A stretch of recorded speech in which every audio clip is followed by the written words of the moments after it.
Bugünkü mövzumuz tənqidi təfəkkür mövzudur. Təfəkkürün növlərindən biri olan tənqidi təfəkkür mövzusu haqqında izah verəcəm. İzaha başlamamışdan əvvəl məlumat olaraq qeyd edim ki, aprel qrupu açıram.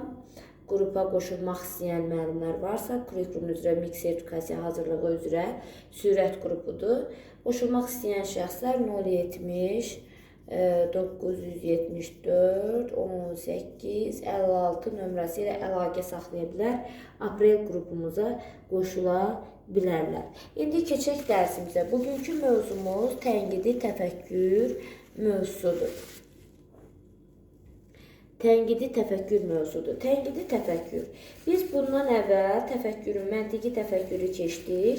Məntiqi təfəkkürün haqqında izah vermişdik. İndi bu günlərim tənqidi təfəkkür, təfəkkürün digər növü olan tənqidi təfəkkür haqqında məlumat verək. Tənqidi təfəkkür deməli, faktları, problemi, qarşıya çıxan məsələləri düzgün anlamaq, təhlil etmək, dəyərləndirmək və problemi səmərəli yolla həll etmək bacarığıdır. Deməli, tənqidi təfəkkürə sahib insanlar hər hansı bir problemi həll edən zaman ilk, yəni qarşıya çıxan hər hansı bir məsələni düzgün anlaması üçün, hər hansı bir problemin düzgün həll edilməsi zamanı həmin problemin nə olması haqqında, onun haqqında belə deyək də onu dəyərləndirir, təhlil edir, araşdırır, faktları qarşıya qoyur, qarşına çıxan məsələləri düzgün belə deyim, anlaması üçün təhlil edir, dəyərləndirir və problemi ən əsas məsələ olaraq tənqidi təfəkkürdə problemi səmərəli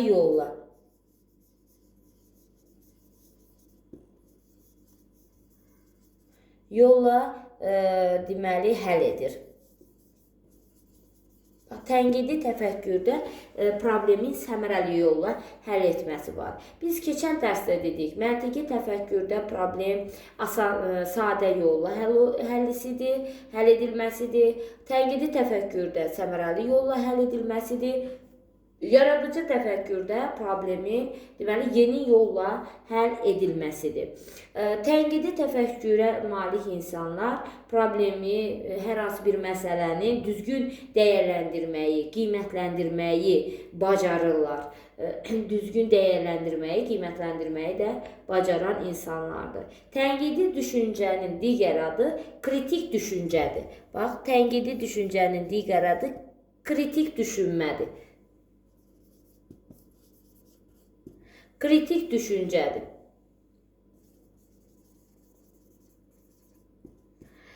Tənqidi təfəkkürə, tənqidi düşüncəyə kritik düşüncə də deyilir. Tənqidi düşünmə, tənqidi düşüncə, belə deyək, etibarlı məlumat əsasında mühakimə yürütməkdir. Deməli, istənilən məlumat yox, necə gəldi yox, etibarlı məlumat əsasında mühakimə yürütməkdir məhz tənqidi düşüncə zamanı. Deməli,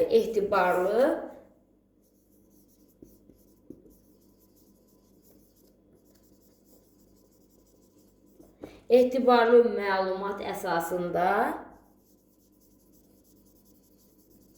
mühakimə yürütmək bacarıqdır.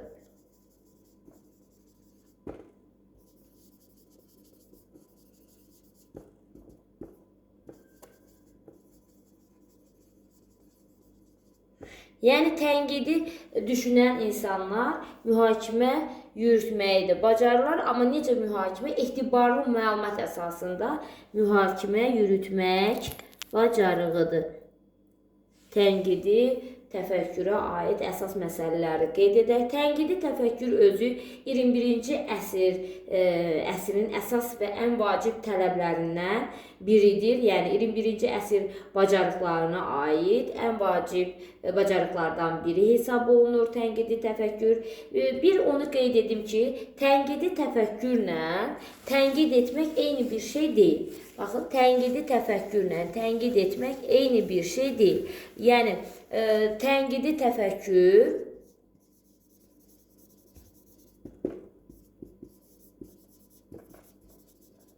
bir də var tənqid etmək.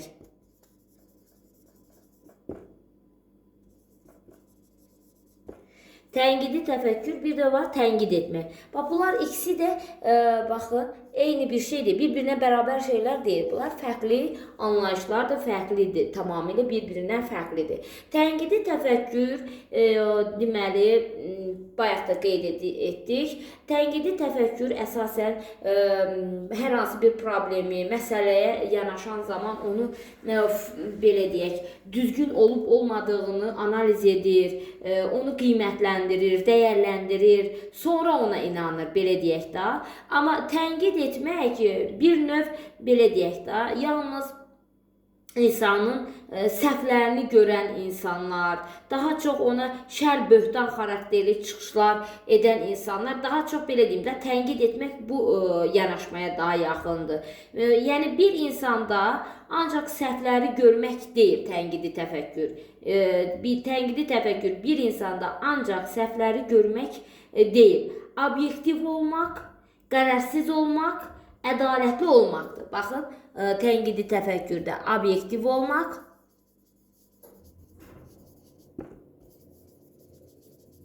qərəzsiz olmaq,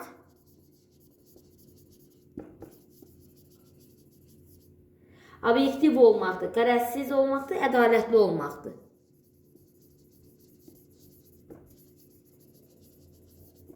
Tənqidi təfəkkürdə isə, tənqid etməkdə isə daha çox şər böhtan xarakterli çıxışlar etməsidir.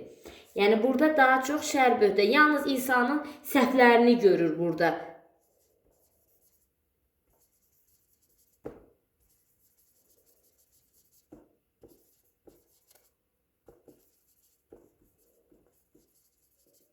Yəni, qeyd edək bir daha, tənqidi təfəkkürdə, tənqidi təfəkkürlə tənqid etmək eyni bir şey deyil.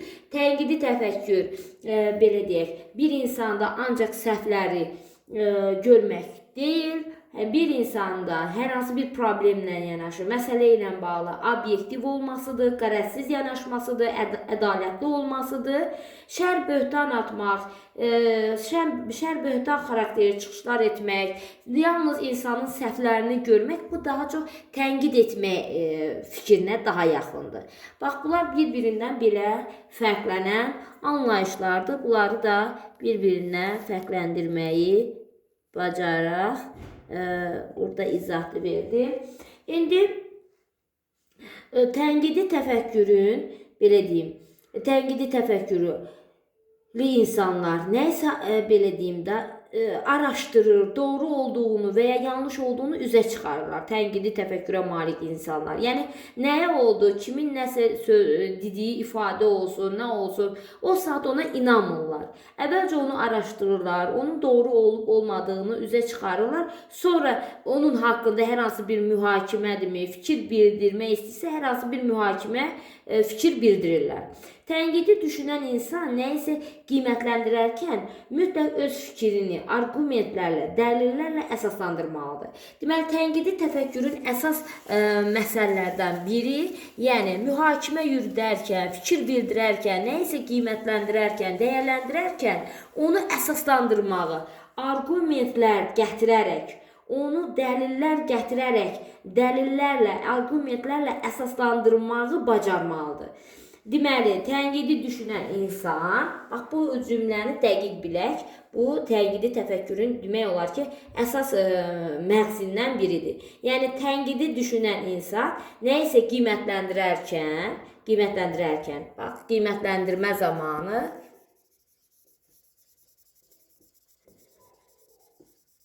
nəyisə qiymətləndirərkən mütləq öz fikrini nə etməlidir?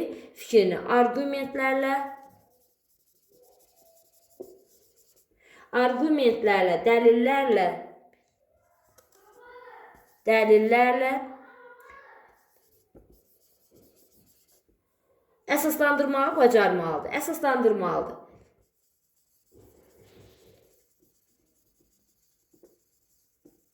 Yəni, yenə deyirəm, tənqidi düşünən insan nəyisə qiymətləndirən zaman, nəyisə dəyərləndirən zaman mütləq nə etməyi bacarmalıdır? Hər hansı bir, belə deyim, arqumentlər gətirməyi bacarmalıdır, dəlillər gətirməyi bacarmalıdır. Onun əsasında, arqumentlərlə, dəlillər əsasında əsaslandırmağı nə etməlidir? Bacarmalıdır. Bunlarda bu qabiliyyət yüksək olmalıdır, əsaslandırma bacarığı. Sonra tənqidi təfəkkür özü anadan gəlmə deyil. Tənqidi təfəkkür zamanla formalaşan bir təfəkkür növüdür. Yəni, anadan gəlmə xüsusiyyət daşımır tənqidi təfəkkür, zamanla formalaşan bir bacarıqdır tənqidi təfəkkür. Tənqidi təfəkkür öz sözləri ilə əsaslandırmağı bacarmaqdır. Deməli, biz bayaqları dəlillər, argumentlər gətirərək əsaslandırmağı qeyd etdik və bir də yadınızda saxlayın, tənqidi təfəkkür öz sözləri ilə əsaslandırmağı da bacarmalıdır. Bir də qeyd edək, deməli, tənqidi təfəkkür anadan gəlmə deyil, tənqidi, bax, yazaq, anadan gəlmə deyil. Anadan gəlmə deyil, sonradan zamanla formalaşan bir bacarıqdır. Sonra tənqidi təfəkkür öz sözləri ilə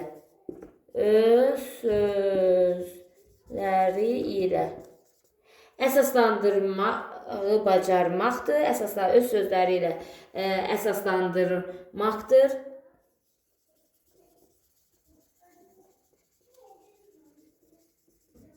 Öz sözlərini əsaslandırmaqdır. Sonra tənqidi obyektivlik tənqidi təfəkkürün ən mühüm tələbidir. Yəni, tənqidi təfəkkürdə ən mühüm tələblərdən biri obyektiv olmasıdır. Bayaq da xüsusiyyətləri sıralayan zaman deməli, obyektivliyi dedik, qərəzsizliyi dedik, ədalətliyi dedik. Yəni, obyektivlik tənqidi təfəkkürün ən mühüm tələbidir.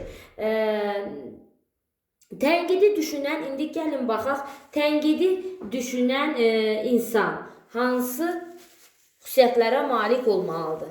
Tənqidi düşünən insanın xüsusiyyətlərini qeyd edək. Tənqidi düşünən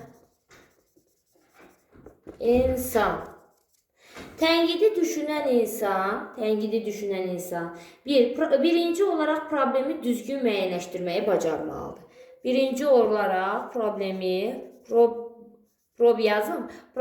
düzgün müəyyənləşdirməyi bacarmalıdır.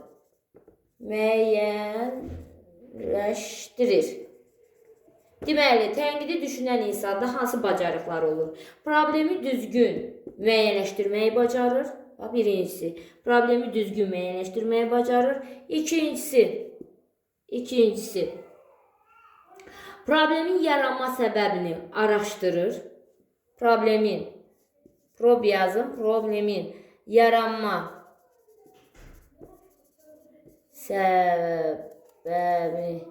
Problemin yaranma səbəbini araşdırır.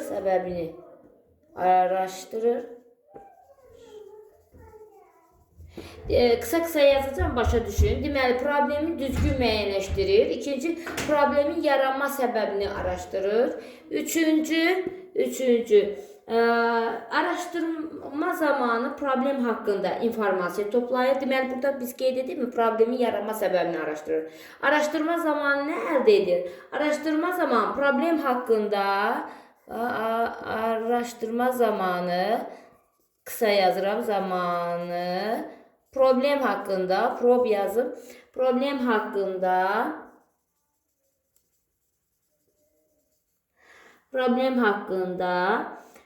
nə toplayır? İnformasiya, məlumat toplayır.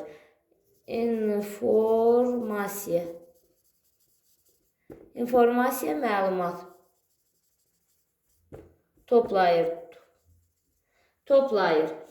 Sonra dördüncü, yaxşı, araşdırma zamanı problem haqqında informasiya, məlumat topladı. Sonra tənqidi düşünən insan bu belə deyim, informasiyaları, məlumatları nə edir?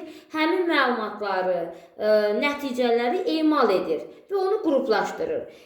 Dördüncü, deməli, informasiyaları nə edəcək? Məlumatları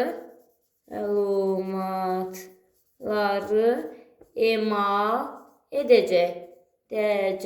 Qruplaşdıracaq öz beynində, belə deyək də. Qruplaşdırır.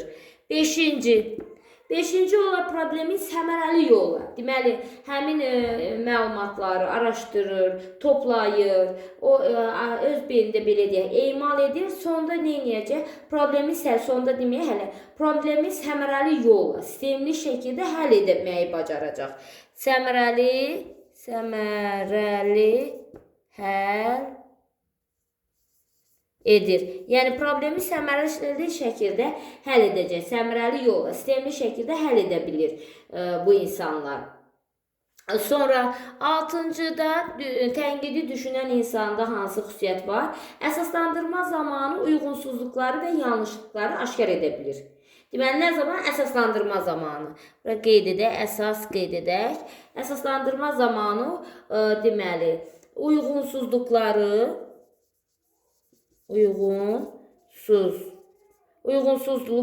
və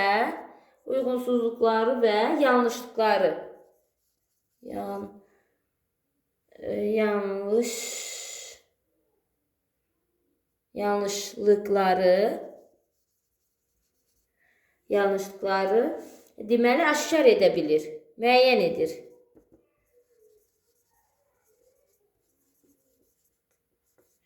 İndi hamısını qeyd etməyə burada yer olmadı.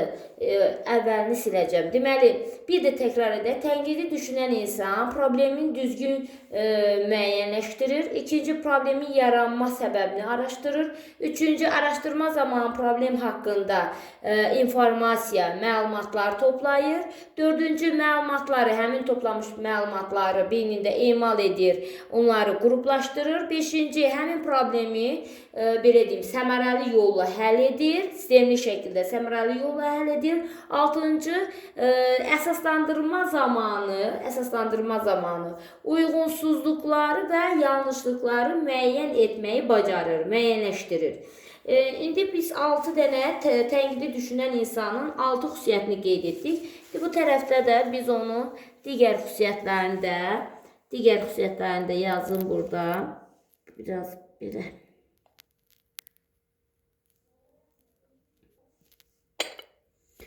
Digər xüsusiyyətlərini də yazaq. Biraz qabaqdan qoyum.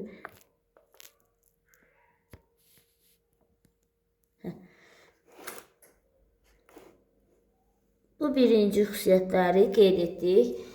İndi buraları silib digər xüsusiyyətlərini də yazaq.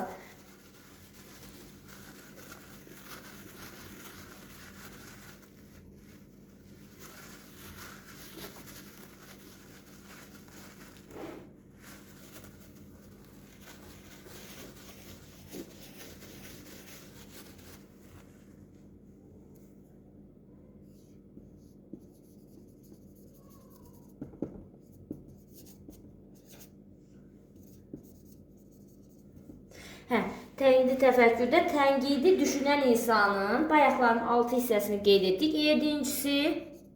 Yedincisi, fikri öz sözləri ilə əsaslandırır. Deməli, fikri öz sözləri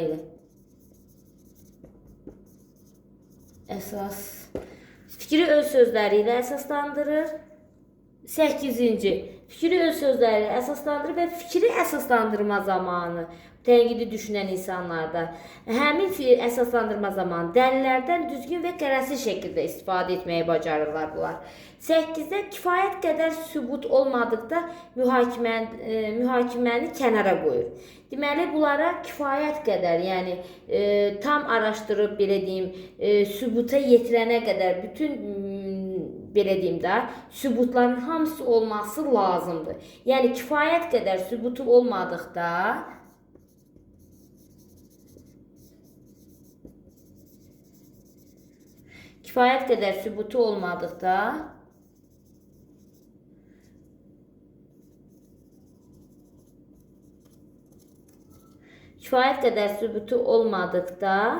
mühakiməni kənara qoyur.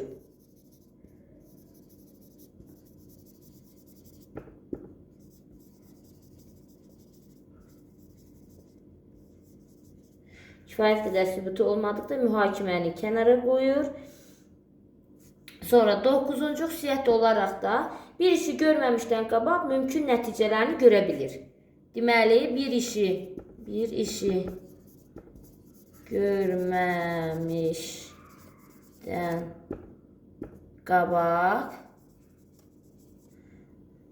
işi görməmişdən qabaq mümkün nəticələrini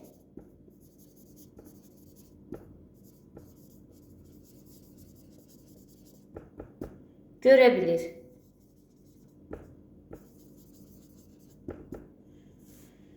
Bu, deməli, tənqidi düşünən insana aid xüsusiyyətlər idi. Biz bayaqdan bunları qeyd elədik. Tənqidi düşüncəyə aid düşünən insanın əsas, belə deyim də, xüsusiyyətlərdir. Bir də onu qeyd edim ki, tənqidi düşünən insan, yəni tənqidi düşüncəyə malik olan insan, hamının dediklərinə, dediyi fikrə tez inanan insanlar deyil. Yəni, tənqidi düşünən insan, tənqidi düşüncəyə malik insanlar hamının dediyi fikrə tez inanan insanlar deyirlər. Əvvəlcə həmin fikrin araşdırırlar, təhlil edirlər, onun doğru olub olmadığını, doğru və ya düzgün olduğunu qiymətləndirirlər. Sonra əgər o doğrudursa, sonra ona inanırlar. Bax, tənqidi düşünən insanlarda bu cür xüsusiyyətlər var. Deməli, tənqidi düşünən insan, malik olan insan heç vaxt hamının dediyi fikrə tez inanan insanlar deyil. Əvvəlcə həmin fikri araşdıracaqlar, təhlil edəcəklər, analiz edəcəklər, düşünəcəklər, qiymətləndirəcəklər, onu dəyərləndirəcəklər. Əgər o düzgündürsə, ona inanacaqlar. Bax, tənqidi düşünən insanlarda bu cürdə nə var? Xüsusiyyətlər var. Tənqidi düşünmək üçün insan məsələyə necə yanaşmalıdır? Gəlin, insanın yanaşmalı olduğu məsələləri də qeyd edək. Deməli, tənqidi düşünmək üçün insan məsələyə necə yanaşmalıdır? İnsan məsələyə necə yanaşmalıdır? Tənqidi düşünən insan məsələyə necə yanaşmalıdır? Tənqidi düşünən insan məsələyə ilk olaraq yanaşması o ola bilər ki, həmin məsələ ilə bağlı məqsədyönlü suallar verməyi bacarmalıdır. Birinci odur ki, məqsədyönlü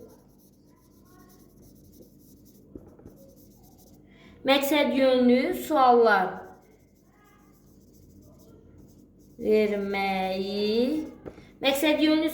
verməyi bacarmalıdır.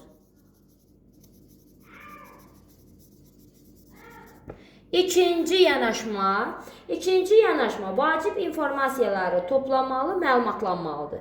Deməli, özü üçün vacib informasiyaları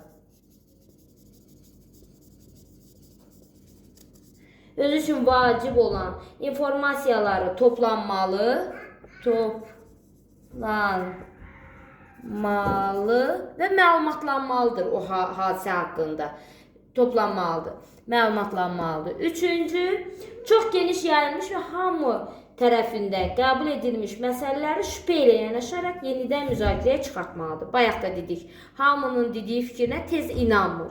Onu araşdırır, təhlil edir, sonra bax burada da onun yanaşmalarında da bu qeyd olunub ki, çox geniş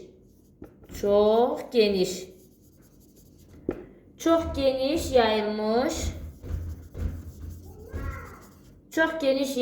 və hamı tərəfindən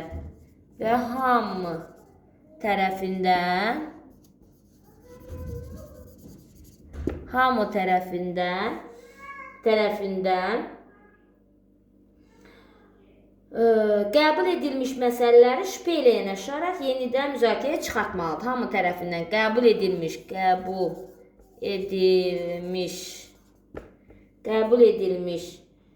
deməli, məsələləri şübhə ilə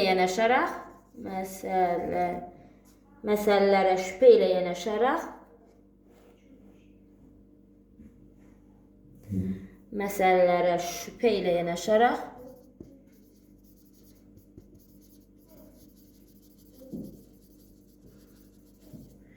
şübhə ilə yanaşaraq yenidən müzakirəyə çıxardırlar. Yenidən müzakirəyə çıxardırlar. Yenidən müzakirə çıxardırlar. Bax, buradan yazaq çıx. Yəni çıxardırlar. Qısa şəkildə yazdım. Yenidən müzakirə. Deməli, dördüncüsünü də qeyd edək. 4 dənə yanaşma var tənqidi düşünən insanda. Yanaşmaları. Məsələyə necə yanaşmalıdır? Bu haqda izah veririk. Deməli, dördüncü yanaşması da obyektiv olmalıdır. Bayaq da qeyd etmişik. Bax, tənqidi düşünən insanlarda bu əsas məsələdir. Obyektiv olmalı.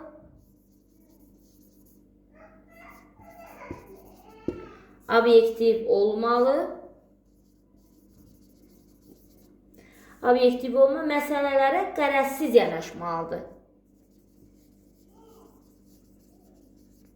Qərəzsiz.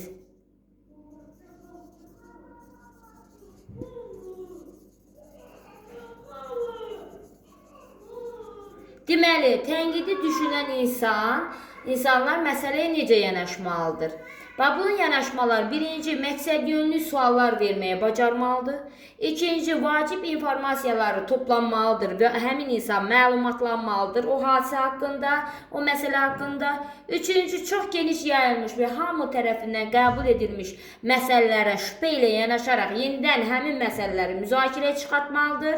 Dördüncü isə obyektiv olmalı, məsələlərə qərəzsiz yanaşmalıdır. Bu yanaşmalardır.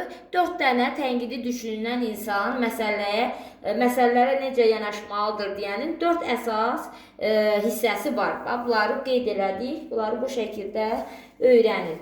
İndi keçək digər məsələyə, tənqidi təfəkkürün digər hissələrini də izah edək.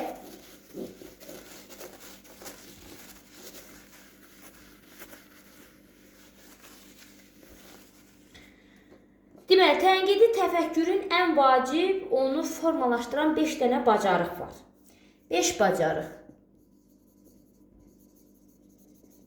Gəlin keçək bu 5 bacarığa. Tənqidi təfəkkürün ən vacib, onu formalaşdıran 5 bacarıq. Bunlar hansılardır? Birinci bacarıq müşahidə etmək bacarığıdır. Müşahidə bacarığıdır.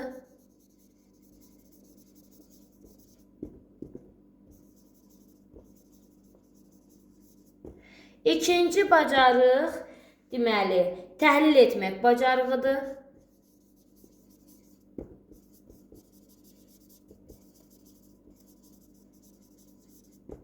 Üçüncü bacarıq, nəticə çıxarmaq bacarığıdır.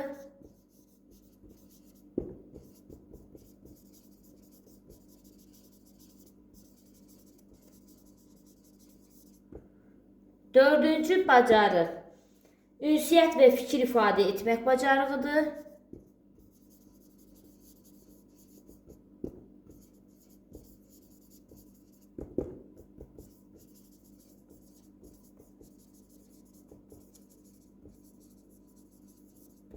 Beşinci bacarıq, problem həll etmə bacarığıdır.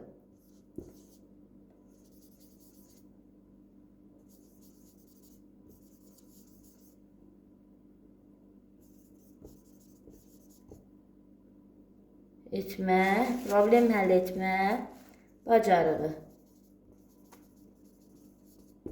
Deməli, 5 dənə bacarıq. Tənqidi təfəkkürün ən vacib, onu formalaşdıran 5 bacarıq var.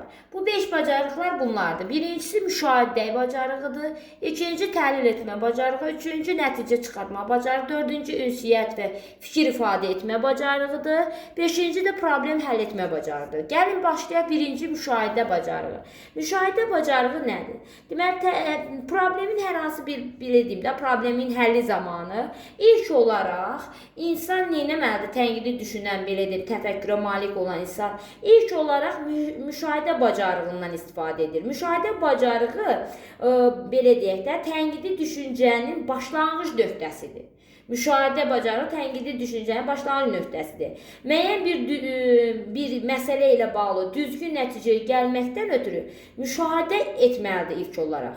İlk olaraq müşahidə etməlidir. Yaxşı, insan müşahidə edərək nəyi əldə etməlidir? İnsan müşahidə edərək əlbəttə ki, həmin məsələ ilə bağlı informasiyaları toplayacaq, qeydlər götürəcək, müəyyən dəftər tutacaq, özünə qeyd götürəcək, informasiyalar əldə edəcək, məlumatlar toplayacaq. Bəs bu tənqidi düşüncənin ilk nöqtəsi, başlanğıcıdır.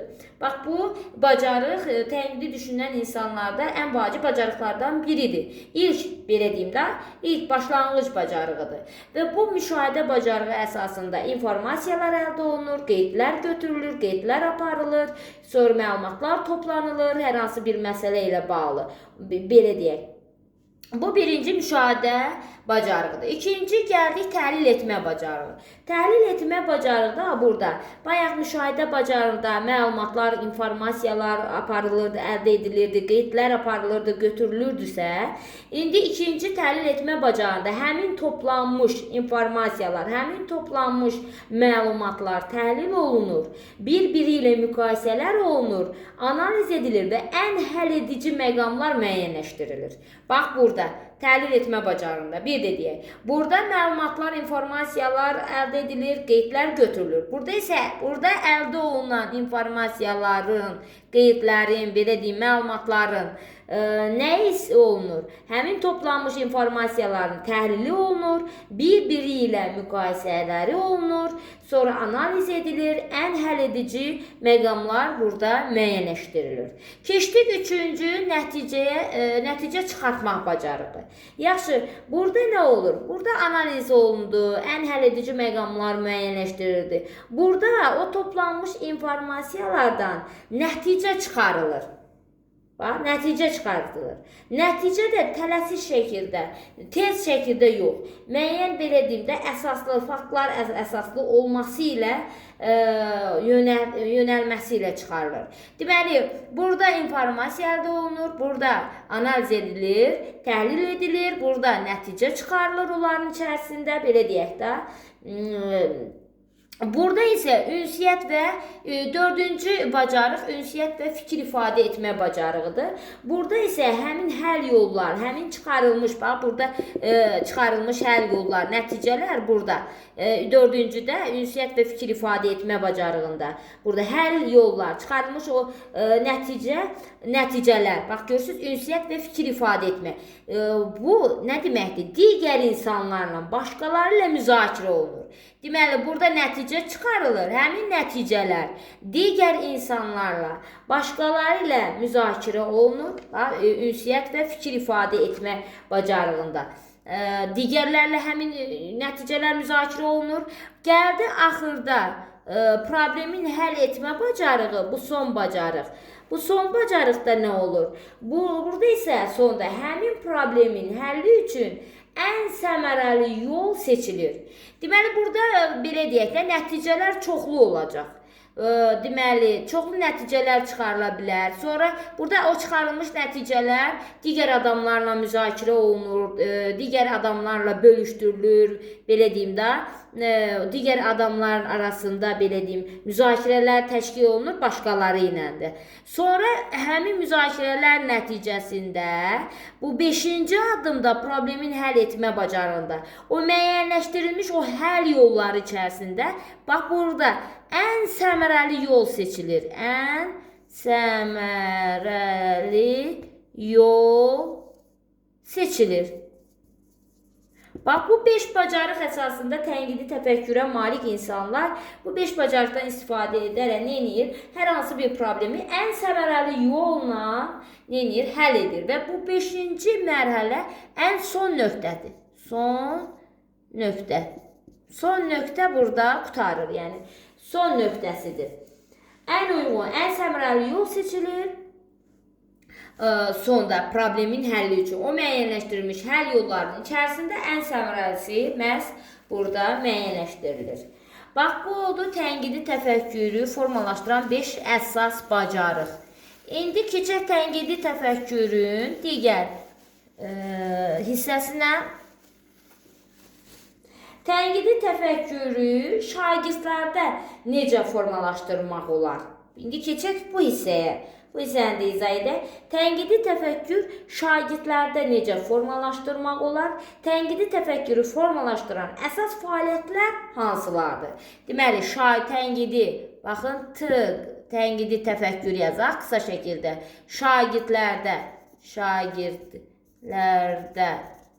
Şagirdlərdə necə formalaşdırmaq olar?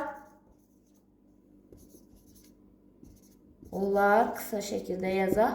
Və belə deyək, tənqidi təfəkkürü formalaşdıran əsas fəaliyyətlər hansıdır?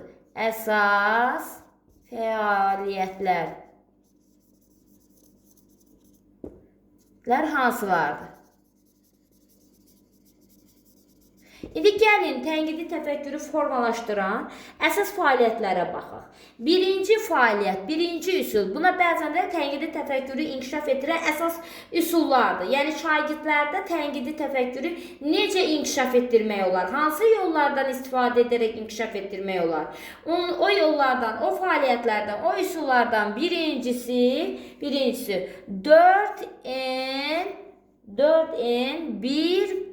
4N1KH üsuludur.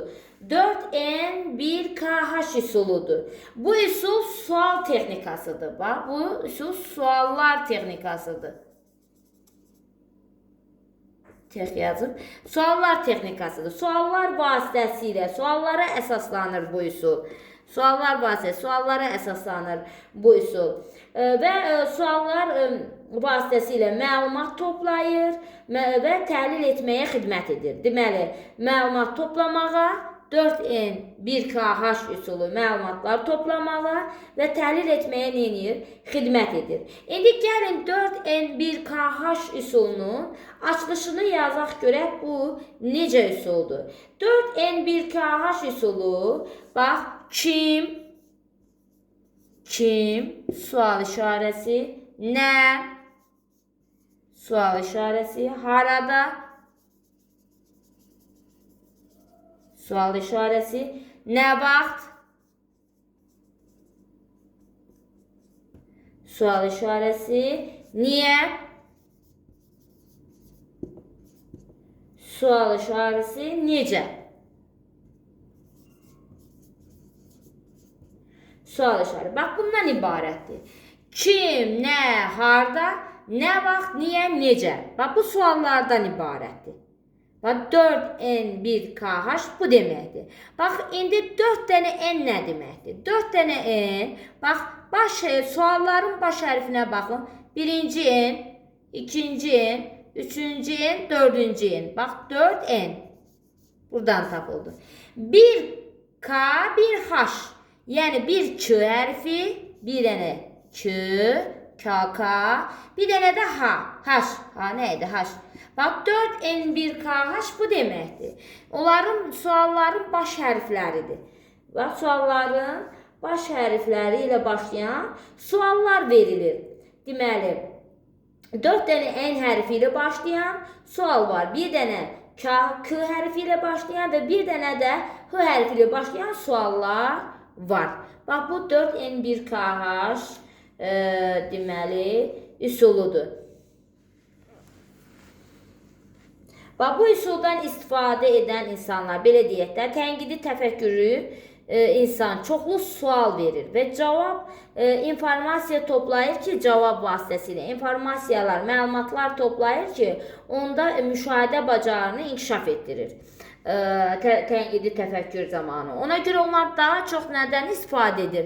Bax, bu cür çoxlu suallar verməkdən istifadə edir və suallar verərək nə əldə edir?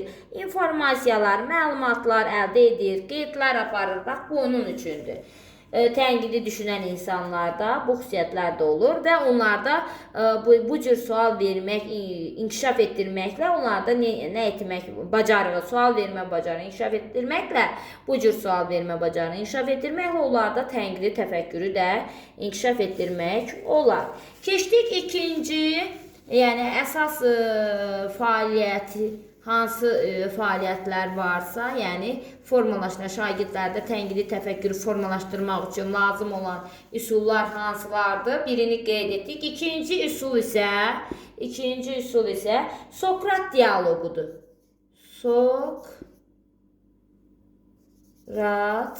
Sokrat diyaloqu. Sokrat diyaloqudur. Sokrat diyaloqu nədir? Sokrat diyaloqu deməli müzakirə yaradan bir fəaliyyətdir. Sokrat diyaloqu müzakirə yaradan bir fəaliyyətdir.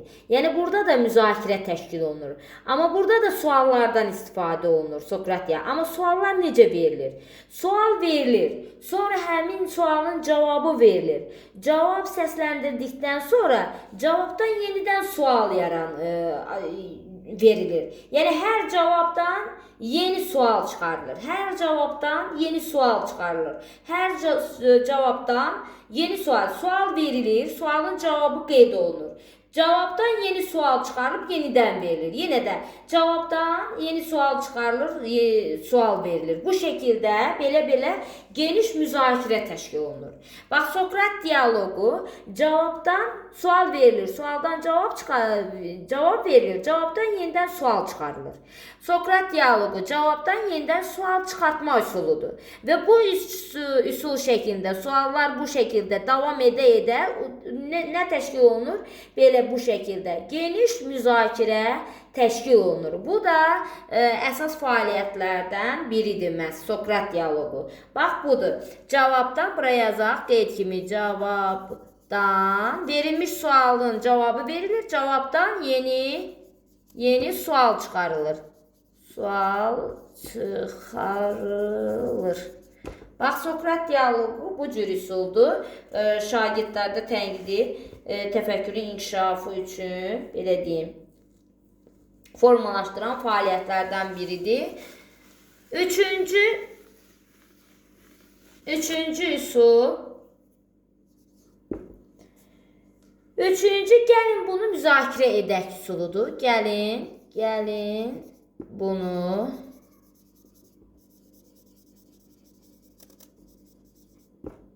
edək. Gəlin bunu müzakirə edək. Bu üsul şagirdlərə bir məsələyə fikir bildirməyi və öz mövqelərini müdafiə etməyi bacaran bir üsuldur. Deməli, gəlin bunu müzakirə edək üsulda şagirdlər məsələyə fikir bildirirlər, həmin fikirləri bildirdiyi öz mövqelərini müdafiə etməyə əsaslanır. Məhz gəlin bunu müzakirə edək üsulu. Burada əsas həmin fikri, öz mövqelərini müdafiə etmək bacarığı əsas götürülür. Müzakirə zamanında etik qaydalara əməl etmək, nəzakətli olmaq əsas şərtlərdən biridir. Məsəl üçün, bir fikir səsləndirir, hər hansı bir məsələ ilə yanaşı. Hər kəs də həmin səsləndirdiyi fikrin, niyə bu fikri seçdiyini əsaslandırmağı bacarmalıdır. Bax, gəlin bunu müzakirə edək, belə bir üsuldur. Gəlin bunu müzakirə edək də, yenə deyirəm, öz mövqelərini müdafiə etməyə əsaslanır. Və gəlin bunu müzakirə etmə üsulundan istifadə müzakirə zamanı etik qaydalara əməl etmək, nəzakətli olmaq əsas şərtlərdən biri hesab olunur. Üçüncü üsul, gəlin bunu müzakirə edək üsuludur. Deməli, tənqidi təfəkkürdə formalaşdıran əsas fəaliyyətlərdən biridir. Keçək dördüncü fəaliyyətə, dördüncü üsula. Dördüncü fakt yoxsa fikir üsuludur. Fakt yoxsa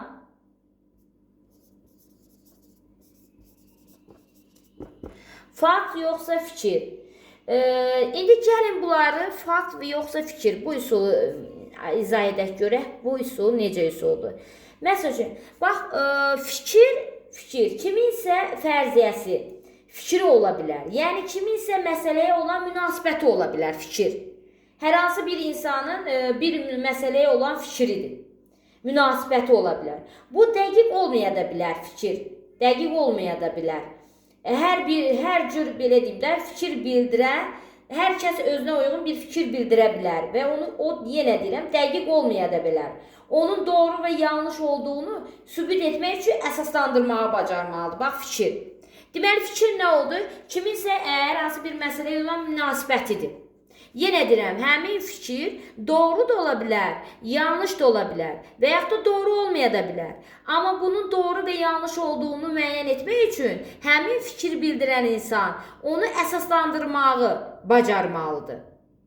Fikir kiminsə münasibətidir. O bəzən dəqiq də ola bilməz.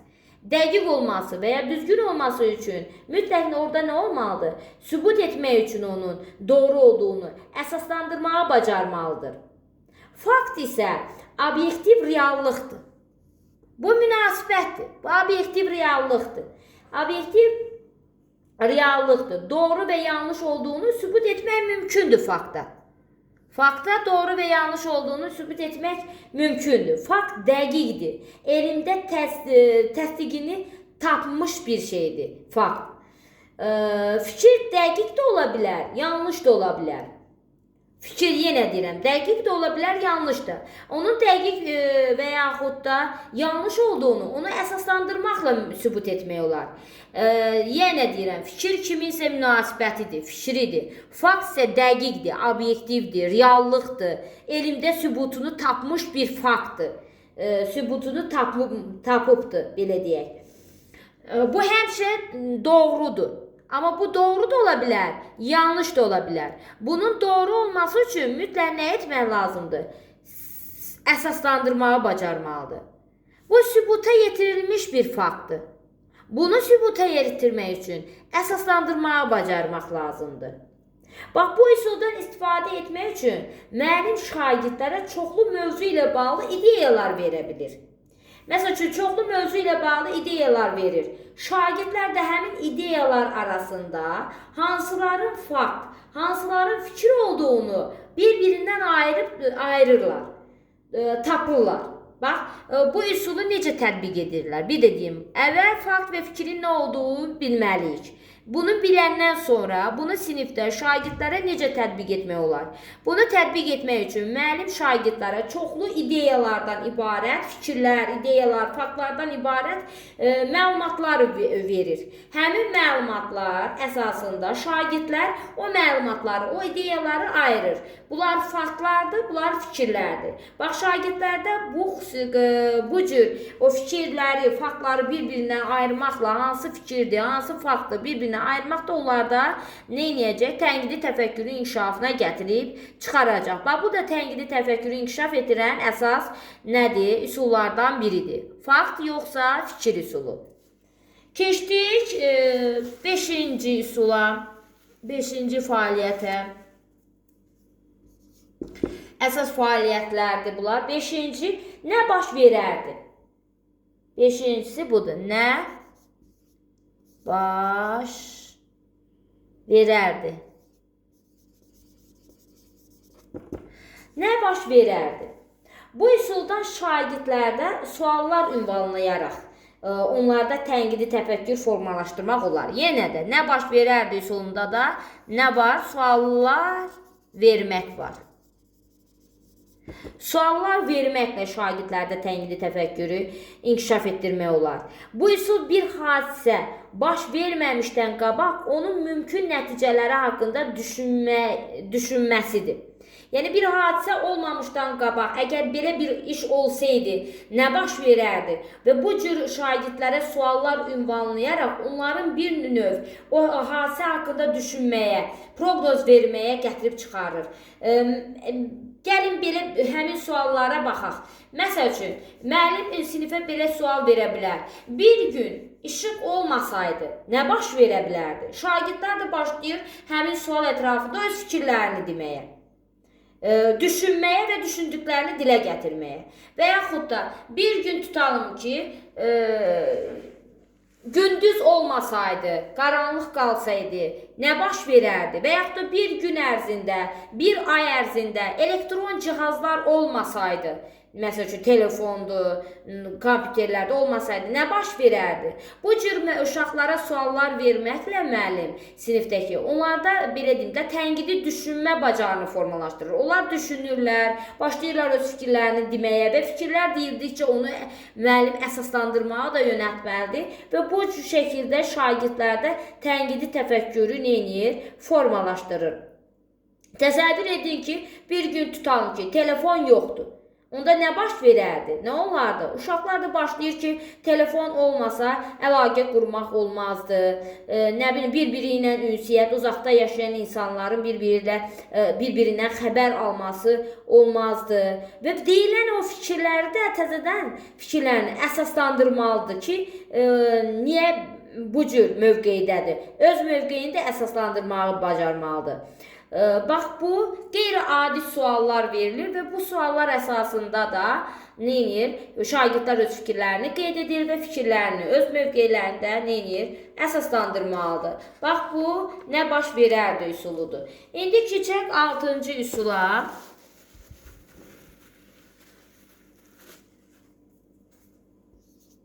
6-cı üsul yad planetli üçün səyahət turudur.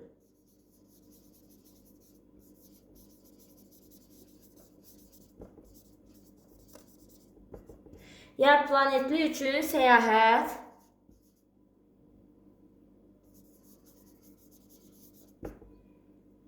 turu. Yad planetli üçün səyahət turu. Bax, bu üsul sanki bir tamaşa, səhnə canlandırılır şagirdlər tərəfindən.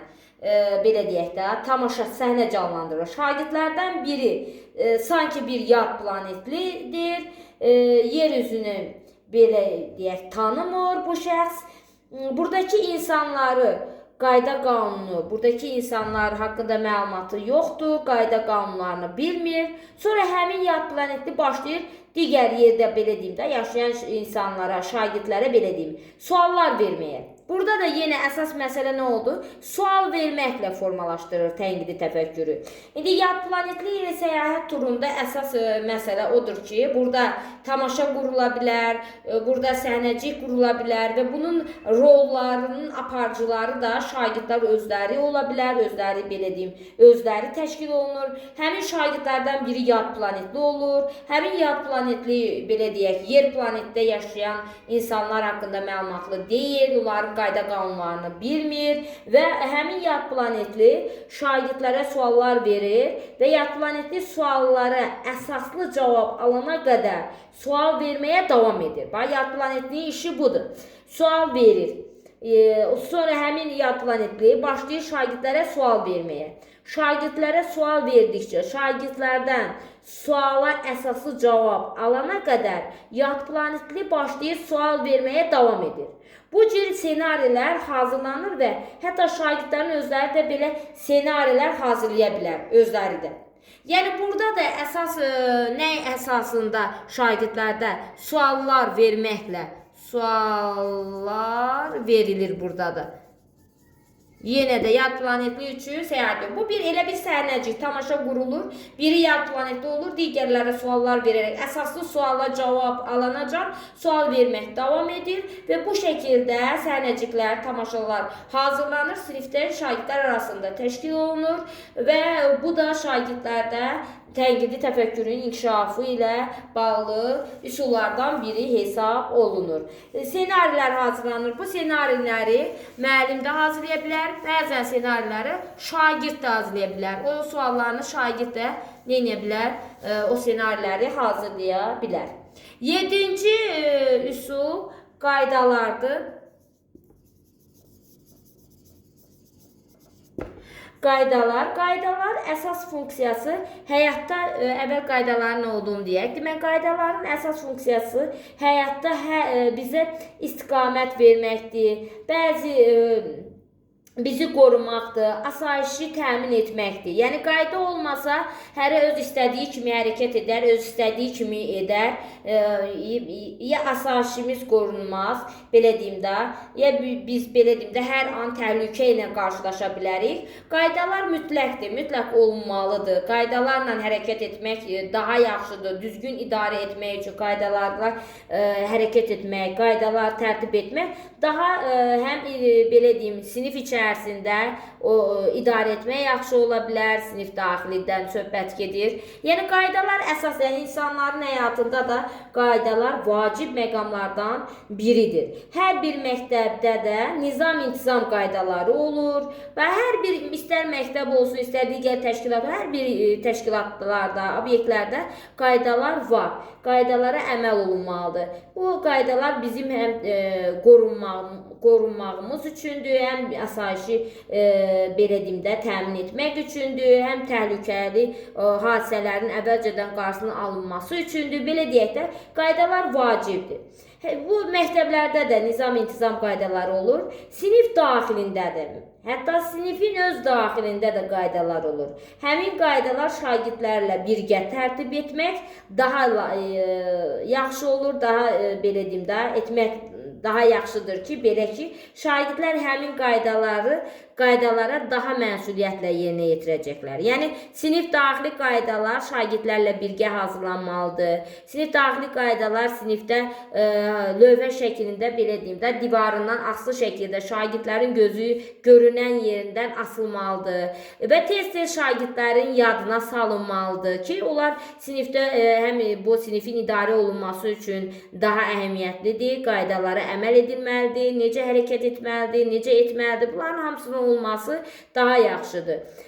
Sonra bu qaydaların içərisində məsəl üçün növbətçinin, bax bunlara qaydalara onları da aid etmək olar. Hər gün sinifdə bir neçə nəfər növbətçi olsun.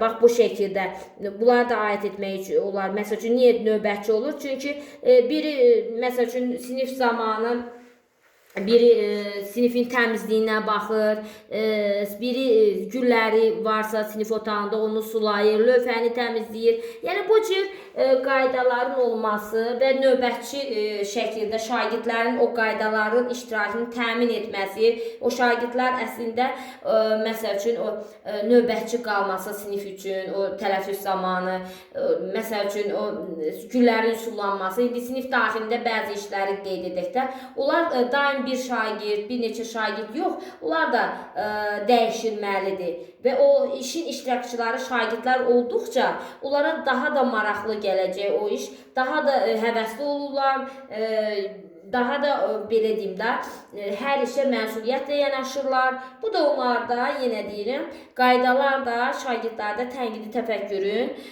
inkişafına gətirib çıxarır. Keçdik. 7 dedik, 8-ci. 8-ci deməli tənqidi təfəkkürün inkişafına, inkişafın fəaliyyətlərindən biri, üsullarından biri seçim etməkdir. Seçim etmək. Seçim etmək nədir? Yəni, həyatda lazım olacaq bacarıqlardan biri məhz seçim etmək bacarığıdır. Seçim etmək bacarığı odur ki, bu bacarıq odur ki, ehtiyaclarımızla istəklərimiz arasında tarazlıq yaratmağı bacarmalıyıq. Bax, bura qeyd edək. Ehtiyaclarımızla istəklərimiz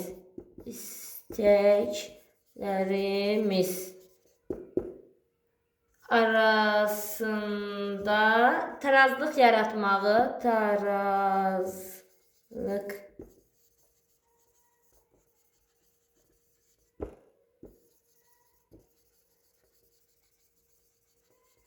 Baxın, seçim etmək bu deməkdir. Ehtiyaclarımızla istəklərimiz arasında tarazlıq yaratmağı bacarmalıyıq. Bax, bu nə deməkdir? Bunu belə deyək də, gəlin aydınlaşdıraq. Yəni, insan nə isə istəyəndə, istədiyi bir şeyin özünün həqiqətən ehtiyacı olub-olmadığını dəqiqləşdirməlidir. Bilməlidir ki, bu onun, məsəl üçün, insan çox şey istəyə bilər, tutalım ki. Amma istədiyi bir şeyin həqiqətən həmin anda, həmin dəqiqədə onun ehtiyacı varmı ona? Bax, bunu müəyyənləşdirməkdir. Bəzən məsəl üçün şagirdlərdə də ola bilər. Tutalım kiçik yaşlı uşaqdır, tutalım ki, maşın istəyir. Baxın, maşın istəyir. Kiçik deyəndə lap olsun 4 yaşlı bir uşaq deyək ki, 4 yaş nə idi? 4-cü sinifdə oxuyan bir şagirdi deyək. 4-cü sinifdə şagirddən istəyəndə ki, soruşanda ki, tutalım ki, soruşanda ki, istədiyiniz bir nəysə adını çəkin. Məsələn, istədiyiniz şeyin adını yazın, qeyd edin və yaxud da söyləyin soruşanda. Qeyd edir, tutalım ki, mən maşın istəyirəm.